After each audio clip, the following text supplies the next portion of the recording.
This is what is happening. On Sunday morning in Ebonyi State, the military, the police, and some government agents of Ebonyi State came to tell one community that the Fulani herdsmen are threatening. They told them not to go out, that they will protect them, that they should stay at home. So this Igbo community stayed at home. They did not bother to prepare for war or for anything. What happened is that around 9 a.m., the Fulani herdsmen came. They raised down the community. They killed over 30 persons. And the operation lasted for 6 hours, and no security operative was seen on site. And after the operation, the Fulani herdsmen left. Then the soldiers and the police came to tell them sorry, and started helping them to gather crops.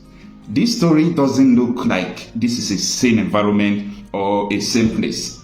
And this is what I'm going to take you through to understand what transpired in this video. And when this thing were going on, when everything has started going down, when the Fulani herdsmen left, the soldiers came and asked the villagers, nobody should take video of what happened. I want you to follow me step by step in this video. Let us unfold the details of what transpired on Sunday. Good afternoon, everyone. Today is February 4th, being Tuesday, 2025. Thanks for joining me in this video. On Sunday, there was something that happened in Ebonyi State. It was tragic. So I got a report on Monday, that was yesterday, and I tried my possible best to put some course to really know the situation of things going on in Ebonyi State, okay? In that Sunday, it was reported that the Fulani herdsmen invaded one of the Ebonyi community. They razed down the houses like you are seeing on the screen right now. They razed down the houses. They put people on a hopeless situation. And as at that Sunday, the following day, Monday, when I got the report, I was told that a lot of people left their homes, they left the village, they just sacked the village for nothing. Now, when the people left the village, what happened? Is it not for these people to occupy it? Because that is the purpose of trying to, chase people out of their ancestral homes. The worst thing is that this thing is happening in Igbo land. You see, time without number, we warned about all these things coming. We knew that these things are going to come. We know that these things are happening. But anyway, the politicians in Igbo land, they never believe that the Fulani, herdsmen that they call herdsmen, they are terrorists. They never believe that they are the one doing all these things. Or maybe they have something in common with them. Maybe they are backing them up. Because I do not see the reason why, people invade your place, they kill you, they do all sort of things. Then the people you have who are agitating, who are really standing by the people, the real agitators, okay, people who are agitating, who are fighting these people, going to the bush, doing all sort of things. They were proscribed. They came against them. So at the end, the question is, who is going to save these people? Only one thing. If Nnamdi Kanu is released, I think they will have solution to all this problem going on. Now, what really happened in Ebonyi State? Let's go to this report by Sahara Reporters. Residents of Amegun, Nkalaha community in the Ishenu local government area of Ebonyi State are fleeing their homes in droves as the death toll in Sunday's armed herdsmen invasion rose to 16. Now, Sahara Reporters reported that it was up to 16, okay? But I was told that the people that died as of on Monday, yesterday, okay, they told me that they are up to 30. So how can 30 people in just one village be raised down? And you don't see this thing in the news. You don't see it in the news. Nobody even talk about it. Nobody cares. Everybody just keep quiet as if nothing is going on. But this is human beings. The governors we have in Nigeria, just imagine where 30 people die. Let it be that 30 governors die. Nigeria will be mourning. But these are human beings. But nobody cares about them. Now, when Sahara Reporters visited the community on Monday, hundreds of residents were seen on the road, leaving the community with some of their belongings, including cooking pots and mattress, to nearby communities. This is a shameful thing. This is a shameful thing. Shame to Southeast governors. Shame unto you people. You fail to protect your people. This thing is not only happening in Igbo land. This thing is happening everywhere. This evening, I'm going to have a live broadcast about how you see the retired brigadier generals in Yoruba land, even though in the time past the Yoruba people have tried to embrace all these people like their brothers, but now they are understanding that our land is already occupied. But the Igbos won't think about that. They are thinking about people who are agitating, who has done nothing to them. The Yorubas are now exposing everything going on in their land. But the Southeast governors, retired military officers, they are pointing fingers to people who are agitating. It is going to be over for you people, because I have shouted time without number. I said, once something is going on, you point finger at the wrong person, you are not going to see the solution, because you are going to give, an edge for people, the real people who are really terrorizing, your place, to go ahead because you are pointing finger at the wrong people. Just look at now. If the last time I saw places like this was in Benue and Plateau State, Borno State, Southern Kaduna, Zamfara, now Ebonyi State. Oh, it's so painful. This is so painful that Igbo community is like this in 2025. Now, let's continue with the article. On getting to the community, the surviving residents were seeing clusters mourning their losses. So our reporters was shown houses and properties that were burned and destroyed by the invading assassin who took advantage of Sunday morning, when majority of the people had gone to churches. 3 corpses that were recovered on Monday morning were seen either being prepared for burial by the family members. Sarah reporters counted 7 yam barns that were burned, 25 houses that were completely razed. 25 houses, okay? Now, 5 houses which didn't burn down had their windows and doors badly damaged. Some of the corpses being buried during the visit and their throats slit, while some had several gunshots. Speaking to Sarah reporters, residents who spoke in Igbo lamented the complicity of the Nigerian army and the Nigerian police in the gruesome attack. Let me stop here. The people who spoke to Sarah reporters said the army and the police were accomplices to this attack. Let it sink into your brain. Let it sink into whatever you are thinking or whatever you are doing. Police and army are seen to be accomplices to what went wrong. Now, why do they say so? Now, they accuse the Nigerian military of aiding the Fulani herdsmen attack, adding that the military and the police came on Sunday telling them that nobody should leave the community, only for attackers to strike, killing 16 persons and wreaking havoc and for several hours. They added that there is no intervention from either police or the military. This is where this thing gets worse.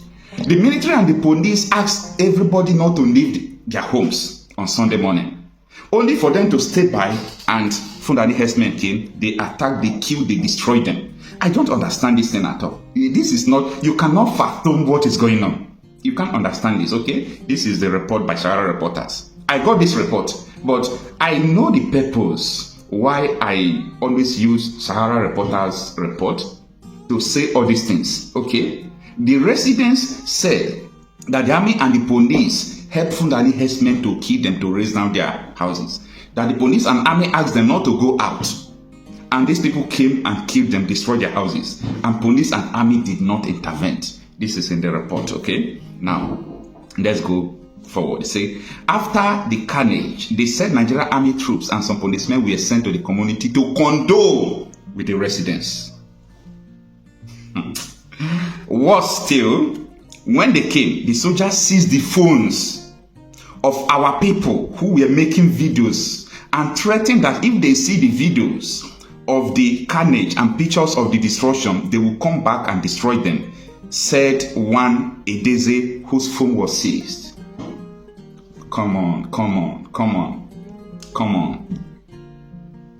Now, according to him, after they carried 10 corpses, which our people recovered, including the retired police, namely Mr. James Ogbu, from different locations, they were slaughtered. The soldiers returned and handed back the phone seized from the people.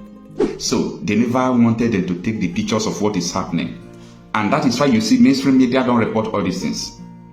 Your mainstream media, they don't report all these things. These are the reasons. Imagine a military man telling them not to take pictures, not to take photos of what is going on, that if they do that, they'll come back to destroy them. We are going to launch investigation into what really transpired, and the investigation is already going on. Now, even the deputy governor of Ebonyi State, Mrs. Patricia Obinna, was the one telling the police that they should go for mass arrest in our community, accusing our people of killing cows belonging to the Fulani herdsmen. Till now, she has not visited the community. Edeze regretted that that the government only raises its voice when a community is accused of killing cows, but we remain silent when our farms and crops are destroyed by the same cows. If a cow is reportedly killed in a community, it is not the duty of the security agencies to investigate it and fish out the killers. Why would the entire community collectively be punished after the police extortion for bail and payment for the cow? They will send Fulani militias to invade and slaughter the people who probably knew nothing, and the attackers would raise the community. He gave the names of those killed as Simon Ogbuabo, Nnaji Nwa Mabe James Ogbu, retired police officer, Aloy Nnaji aka Ezenwata, Amos Ogbu, Alfred Igurube, an assistant pastor of the Lord's Choosing Charismatic Revival Ministry, and his principal pastor, Eban. Others are Idenyi Ebe, Okechukwu Ogbozuru, Eze Obago, Omebe Ogo, Samuel Nnaji Ede, Obeago Ogenyi, and the rest of them. Okay, Mrs. Ogbu Clementina, while speaking to Sahara reporters and lamented white security agencies, didn't come until after the assassinate had gone. She said, on Sunday, being yesterday, we were preparing to go to church. Suddenly, we started hearing gunshots. Then, some had already gone to churches for Sunday service, while some had also gone to their farms. The gunshots were coming from all the directions. We were in a state of confusion, and some of us entered the bushes and hid. Shortly, we started seeing rising thick smoke in the sky. Our homes, food barns, and our wares were completely burned. We slept in the bushes, and now we have no houses, no food. In short, nothing left to live on. I and my family, okay, haven't eaten anything since yesterday. We need help from anywhere. Elder Simon Idenyi, who also spoke during the visit, accused the military and the police of aiding the atrocities of the herdsmen in the community. He narrated what happened is that on February 1st, officials of the state government with the military and police authorities came to us that they want to make peace with us and Fulani herdsmen. After discussion with the elders of the community, including women, they told us that the problem we had with the Fulani herdsmen has been resolved. They encourage us not to leave our houses, that the government and the security agencies are here to protect us. They assure us that nothing would happen to us. Regrettably, at about 9:30 a.m., strange faces we came to understand were Fulani herdsmen wearing AK-47 rifles and merchants surrounded the community and started killing anyone on sight and burning houses randomly.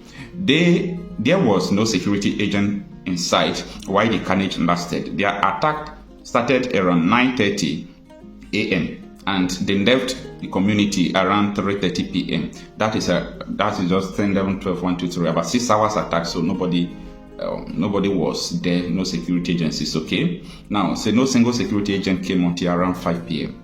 The assassins entered every nook and cranny of the community, even church. They killed two inside the church. They burned our houses, at least 25 houses, despite the military and state government assured us of protection and support, that we shouldn't leave our community.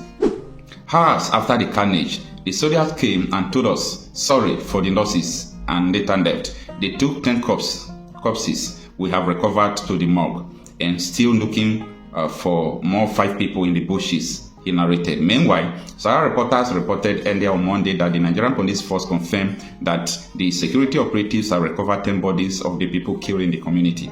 The command spokesperson Joshua Okando, who confirmed the attack in a statement on Sunday, stated that the police were currently investigating the incident, adding that normalcy had returned to the area.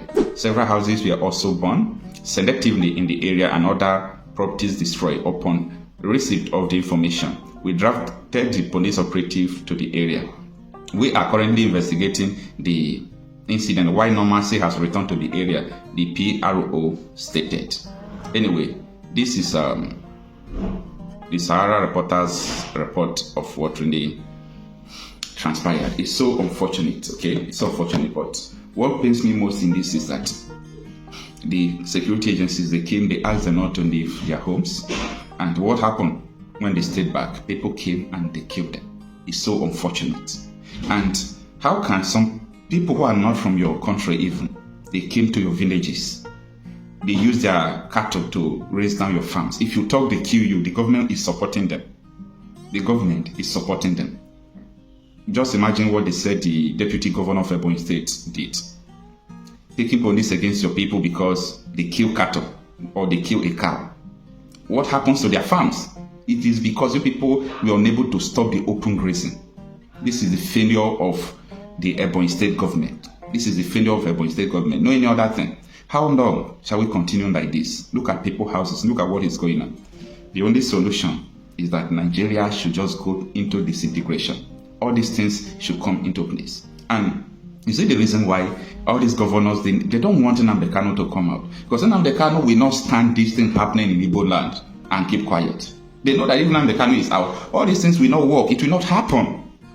Anyway, let's see what happens. But for me, Nigeria has gone beyond repair. It is over for Nigeria. Nigeria cannot work again. And it is insane and silly for anybody at all to think that Nigeria has a government or Nigeria is going to work again. It is insane. It's insane. It's only madman that will think that Nigeria is going to work again.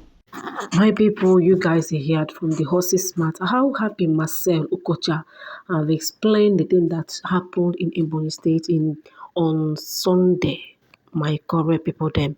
Ebonyi governor even tells Nkalaho community not to take revenge on the Fulanis herdsmen who killed about 16 residents and burning of houses in Ebonyi State. Governor Francis Nwifuru of Ebonyi State has called on each resident to avoid reprisal attacks after armed herdsmen invaded Amago, Nkalaha village, killing at least 16 people. My correct people them. To make it worse, even Nigerian security personnel are backing and protecting these Fulani herders. Why would you seize people's phone for them to be taking pictures of how they are being butchered, of how they are passing through pains in their land because you are armed, because you're a security personnel? Do you see the corruption? This kind of a thing will not happen either in the south or in the northern part of the country. I mean in Yoruba land and in the north. It cannot happen. West and north, it will not happen there. But if you come to the southeast, that is where all these memes, all these atrocities by Nigerian security operatives are being meted on innocent citizens. My correct people, it is so sad. When I saw this video, I was so shocked. Even the governor, known as Francis Nwifuru, who has even told them not to take revenge, have also equally gave a statement after 24 hours of the carnage that occurred on Sunday morning. So according to a report by the same Sahara reporters, death toll had risen to 16 with the residents fleeing the community for their own safety. It also reported that 25 houses in Ebonyi we have completely razed with motorcycles and other properties worth millions. Yam barns were equally razed to the ground, with the people of the community now displaced and facing hunger. News hunters learned that the attack was carried out on Sunday, when most of the residents had gone to church for Sunday services and others gone to their farms. However, more than 24 hours after, the governor has advised that residents should avoid any form of reprisal attack, insisting that his administration would get to the root of the matter. Now the question, why would you tell the residents not to attack back, not to defend themselves? They were obstructed by the Nigerian army to, defending themselves when this attack was going on. Even to take videos and pictures, they were obstructed from doing so. And now you're telling them not to reprisal attack. We know that fighting back is not the best solution. But if it happened that nothing could be done, allow the community people to defend themselves. Every community in the southeast should find a means to protect your land from all these headers. Their mind is at the back. They don't have your interest at heart. What they have at heart is just to kill. They came to conquer, and anything that is going to obstruct them from conquering you, they will automatically eliminate that thing. That is what you people doesn't know. Some of you that have been laughing that Simon Ekpa is now this and that. If Simon, okay, now that Simon Ekpa is no longer there, who is causing all these ones? Is it still Simon Ekpa? Is it Mazen Namdekano? Now is still the Fulani headers. Do you get the point now? And according to the governor, he said that he is so saddened to learn about the attack on his people of Funkala official local government areas, which led to the death of innocent citizens of the state. The attack is a flagrant disregard for the sanctity of human life. The attack, which is not the first in the area, is worrisome and a source of concern to the government and people of the state. However, as a government who is determined to secure our people by protecting lives and properties, we shall take decisive steps to unravel the circumstances behind the attack. He equally added that our people are very accommodating, but strangers should not take advantage of their calmness to unleash terror on them. He directed security agencies to mobilize fully to the area to bring the situation under control and commiserated with the families of the victims. Okay, this is not all we want to be hearing every day. Those Fulani herders were equally seen by these security operatives. Why did they not arrest them when this particular attack was still ongoing? Why were the people, the villagers, obstructed from using their phone to take pictures and videos of what is happening in their community? It's a question that the security operatives in Ebonyi State, especially in this area, is expected to answer to the general public. Enough of all these mayhems, enough of all these excessive killings of Igbos. How many are we? And I won't buy all of us finished. My correct people, them, it is so too sad that this kind of a thing is happening in our own zone. Wait till Naga to talk. Kindly tell us in the comment section your opinion regarding this. May the soul of the departed rest in the bosom of the Lord. Please, Anya Sam, we have to be careful and we have to find a means to fight back, protect ourselves. Because these people, if you do not fight them back automatically, they will keep killing and they will not relent. That is something that people don't know. But when you fight them back, chase them out of your land, they will run away and they will never come back. They will not know how prepared you are. And you have to be prepared always to defend yourself, protect your family, protect your lives, and defend your land. Anyway, my correct people, kindly tell us in the comment section your own opinion regarding this particular news and what do you have to say. If you have not subscribed to our YouTube channel, please kindly do well to subscribe. Subscription and free, so make it a watch our updates.